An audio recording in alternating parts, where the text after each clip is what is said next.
I didn't realize, such a weird and embarrassing thing to admit, but my life was just wrapped up in what Kody needed and what he wanted and what the family needed and wanted. I was probably more fixated on that man than, it was like, even when he wasn't there, I'd be thinking, whenever he gets here, we're going to do this and this and this. Because he didn't just insert into my life. He didn't just do whatever we were doing. We had to change what we were doing.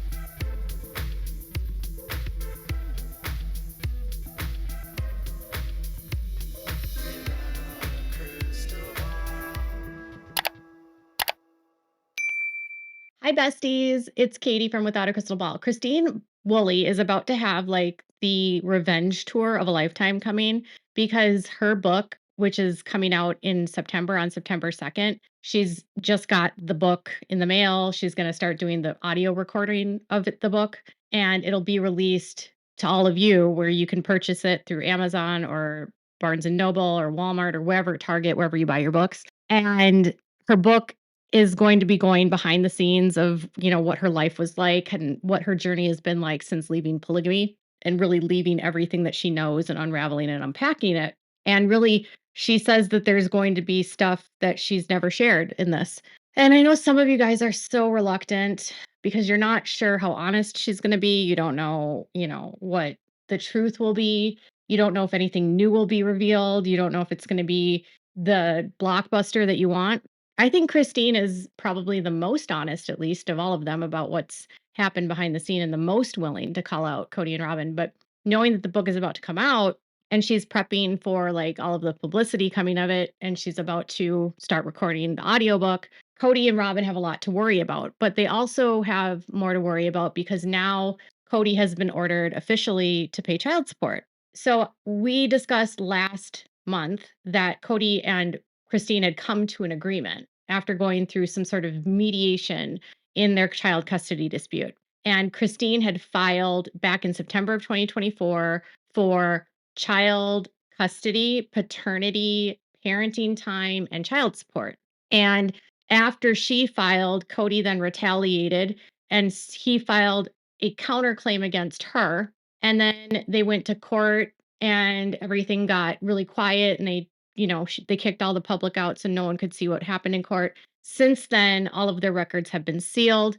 And so we don't really know anything of what happened. But what we do know is that yesterday, the judge placed the order formally in the court in the state of Utah. So what that means is that now paternity has been established officially. An order is officially in the court, meaning that Kody and Christine have to abide by the order.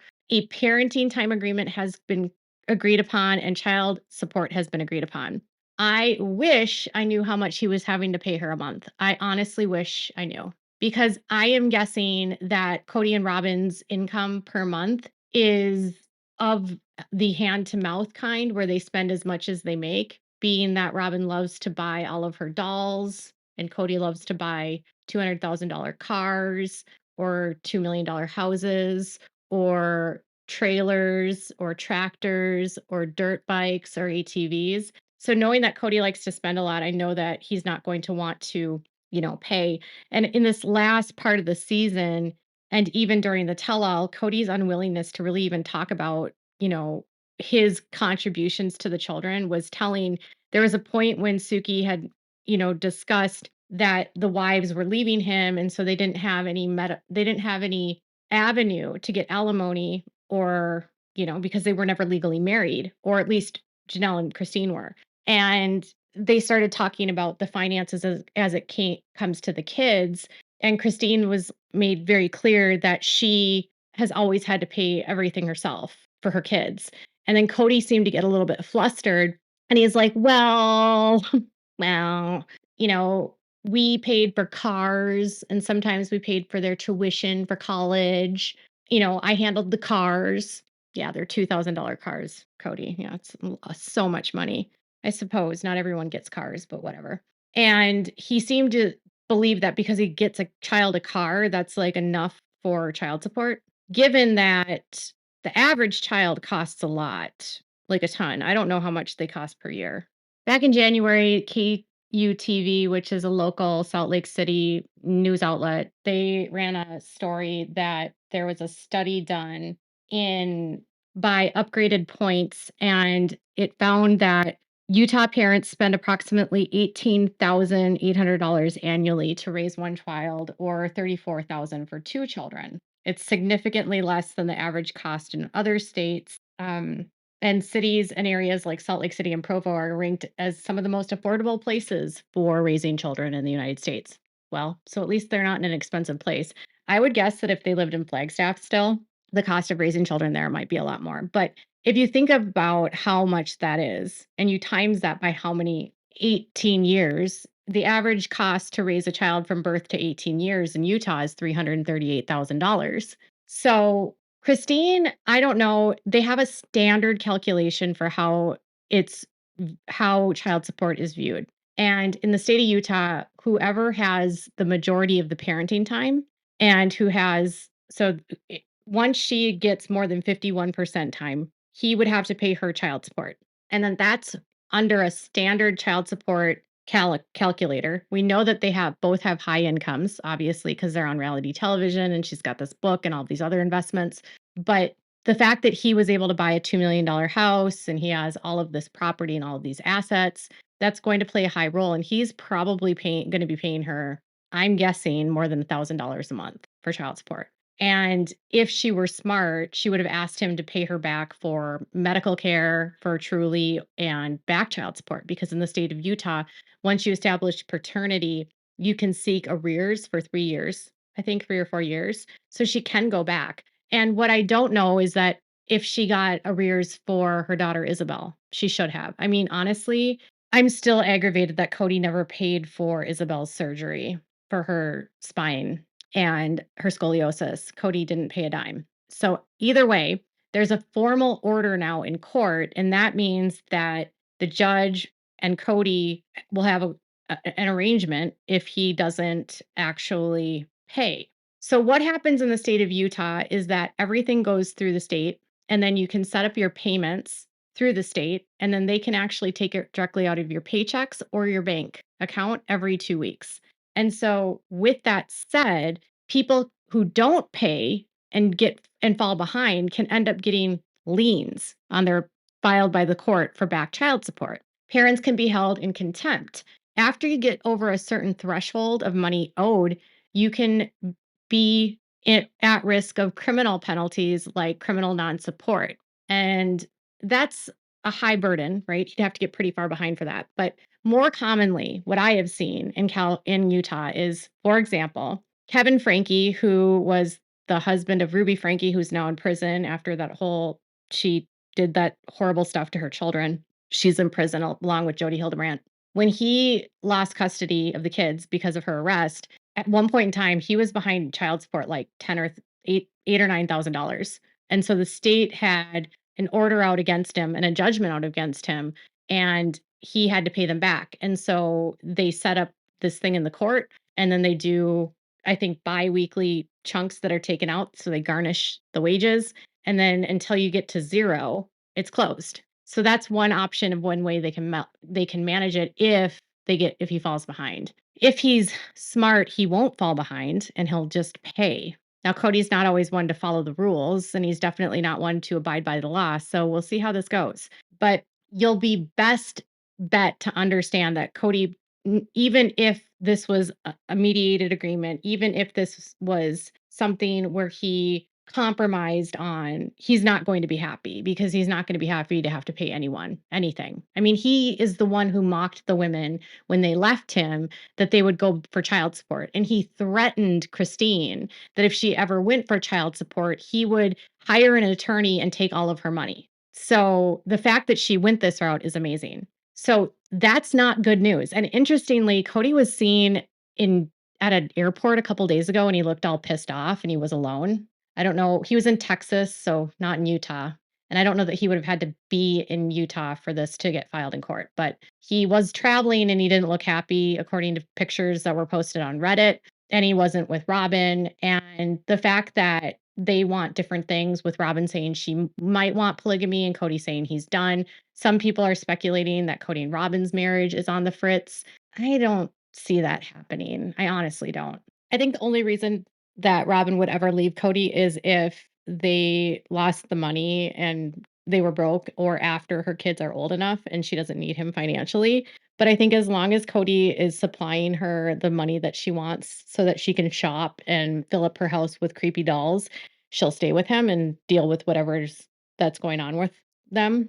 And Kody would have to be like the most miserable person to be married for to. And so the fact that she stays with him, she deserves him. I think they deserve each other. They're both that awful. So Christine gets her revenge, right? And she does what Kody doesn't want her to do. And she goes to the court. A judge orders that Kody has to now pay child support. Her paternity and everything is established now. And truly, whether or not she wants to see her dad, all of that is set up with the court now. No more fighting, no more any of that. Like, there's no more drama as long as everyone does what they're supposed to do in this situation. And in the meantime, it appears that Truly is doing really well with Christine and has developed a very close relationship with her stepfather, David, and that David has taken an active role in being a parent to her, which is great because she's never had that. And Truly and all of the kids deserve happiness. All of them deserve peace. All of them deserve healing and privacy. And all of them deserve better than Kody Brown. I don't expect him to suddenly become a better person. So, if you're wondering about Christine's book, the book comes out on the book's release date is September 2nd, and you can buy it at any major bookstore. The synopsis is Christine Brown Woolley, a groundbreaking and heartfelt memoir about living in a family like no other and finding the strength to leave polygamy and the only life she's known behind. She had always dreamed of having a picture perfect family, beautiful children, an adoring husband, and of course, a sisterhood of wives to share him with. Raised in Utah by practicing polygamists, Christine knew her life was less than normal, but that didn't stop her from loving the full house of her childhood any less. Becoming Kody Brown's third wife in 1994, Christine finally found the big, happy family she had hoped for. When TLC's hit show Sister Wives premiered in 2010, Christine knew it was her chance to shine a light on the brighter side of polygamy, the helping hands, the lively discussions, and their unmatched devotion to each other. But the cameras also revealed a much darker truth. Now, in the Candid Tell All, she shares for the first time the journey that led her away from polygamy and the bold path she's carving to live apart from all she has ever known. Moving genuine and insightful, this is a uniquely powerful tour de force of Christine's journey toward and beyond the time in the spotlight as a sister wife. So that comes out on September 2nd. Recently, Mary Brown has been doing some lives on her TikTok, I guess.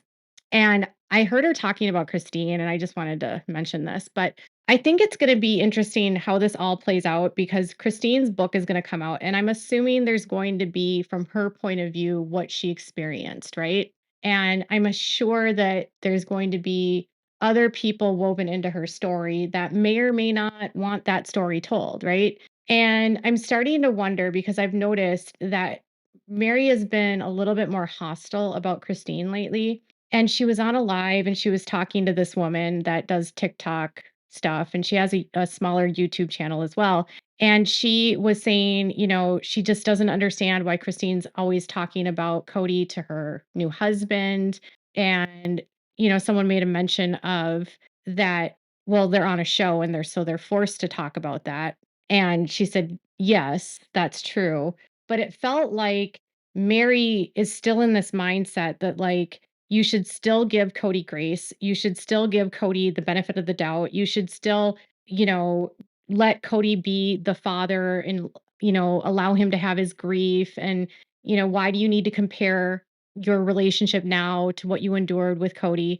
And I'm just going to put this out there to anyone in case you need to hear this. But when you develop a relationship, and Mary has not yet done this, by the way, she hasn't. You find a partner and your partner becomes your confidant, your partner becomes your sounding board, your partner becomes your safe space. And if your partner is that place, you're there to talk with your partner and talk through things. And for Christine, if she's leaving polygamy and she left a very high control group and she left a very unusual relationship, it's going to be more than natural for her to constantly be making little little aha moments. Like the light bulb is going to go off every so often and she's going to be like, "Oh my gosh, I just realized that with you it's like this, but I never had that before. I didn't realize this wasn't normal." And that's a part of healing. It doesn't mean you're comparing, it just means what you knew before was all you knew. And what she's experiencing now is all new because it's nothing she knew before. So, having a partner that's willing to talk through that with you and being okay with it, I think is healthy. I think all married couples discuss their past relationships or their past traumas. And if you're having a bad day, who do you want to talk to the most about that? The person that you love the most that can make you feel the best and give you the most support. And if she has to do that publicly for now, she should be allowed to do that publicly the same way that Mary should be allowed to do that publicly. Um, you know, Mary will take 2 steps forward and I'll be like, "Yes, Mary," and then she'll take 2 steps back and I'm like, "Mary, no."